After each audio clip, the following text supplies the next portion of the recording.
कई बार जब इंसान एक से ज़्यादा अपराध कर देता है तब ये समझ में नहीं आता है कि उसको कौन सा दंड दिया जाए या फिर उसको कैसे दंड दिया जाएगा। तो दोस्तों, आज के इस वीडियो में हम आपसे आईपीसी के सेक्शन 71 और 72 के बारे में बात करेंगे, जिसमें आपको बताएंगे कि इसमें जब भी कोई दंड आता है, जब भी कोई कन्फ्यूज़न होती है तो उसके लिए दंड का प्रावधान कैसे किया जाता है। तो चलिए वीडियो को शुरू करते हैं।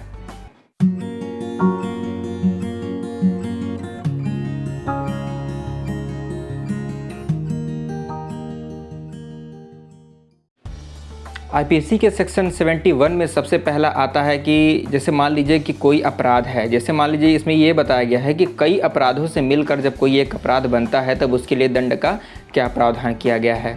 एग्जाम्पल के तौर पे अगर आप बियर एक्ट देखेंगे तो उसमें यह मेंशन हुआ है कि जैसे मान लीजिए कोई व्यक्ति है, किसी दूसरे व्यक्ति को जैसे मान लीजिए किसी डंडे से या हथौड़े से या किसी धारदार हथियार से उसके ऊपर प्रहार कर रहा है। तो प्रहार करने के बाद जैसे मान लीजिए उसने एक बार उसके ऊपर प्रहार किया तो उसको चोट आई, तो उसके लिए अगर मान लीजिए 10 साल की उसके लिए सज़ा का प्रावधान है, तो मान लीजिए ऐसे कर करके उसने 50 बार प्रहार किए, तो अगर देखा जाए तो 50 साल के लिए उसको सज़ा नहीं दिया जाएगा, क्योंकि वो एक ही व्यक्ति पे एक ही चीज़ से एक ही तरीके का प्रहार कर रहा है। इसलिए कि ये जो प्रहार उसने 50 बार किए ये सभी की कैटेगरी एक ही है, तो इसलिए उसको 50 साल की नहीं केवल 10 साल के लिए दंडित किया जाएगा। ये बेसिकली कहता है हमारा आईपीसी का सेक्शन 71।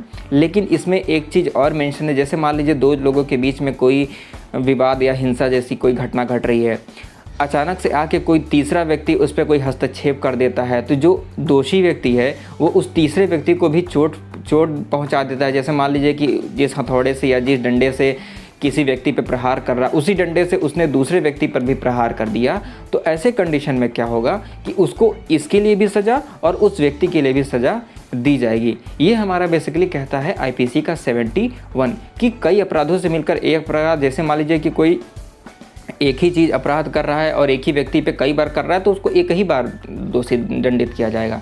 लेकिन अगर उसने एक ही साथ कई लोगों के ऊपर प्रहार किया है, कई लोगों को नुकसान पहुंचाया है, तब उसको उसके लिए डबल पनिशमेंट दी जाएगी। चलिए इसके बाद बात करते हैं कि हमारा आईपीसी का सेक्शन 72 क्या कहता है।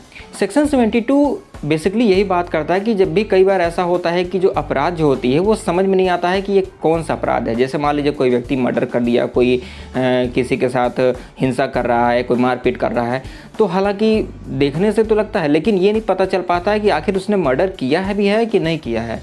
तो जब इस तरह की कन्फ्यूज़न जब क्रिएट होती है, जब पता नहीं चल पाता है कि वाकई अपराध किस चीज़ से हुआ है या किस चीज़ को लेकर सज़ा दिया जाए, तो उसमें ये देखा जाता है कि कौन सी अपराध उसमें समझ में आ रही है और सबसे कम जो सज़ा है किस अपराध के लिए दी जा सकती है। तो उसके अंतर्गत जो सबसे कम से कम सज़ा वाला जो प्रावधान होगा वही उस दोषी व्यक्ति पे लागू होगा। ये हमारा आईपीसी का सेक्शन 72 कहता है। तो ये था एकदम शॉर्ट में जो मैंने आपको ये डिटेल में बताई आईपीसी का सेक्शन 71 और 72 के बारे में। आई होप कि ये वीडियो आपको काफ़ी पसंद आया होगा। पसंद आया तो आप इसे लाइक कीजिए, कमेंट कीजिए, अपने फ्रेंड्स के साथ शेयर कीजिए, और अगर आपके मन में कोई क्वेश्चन हो तो आप नीचे कमेंट बॉक्स में पूछ सकते हैं।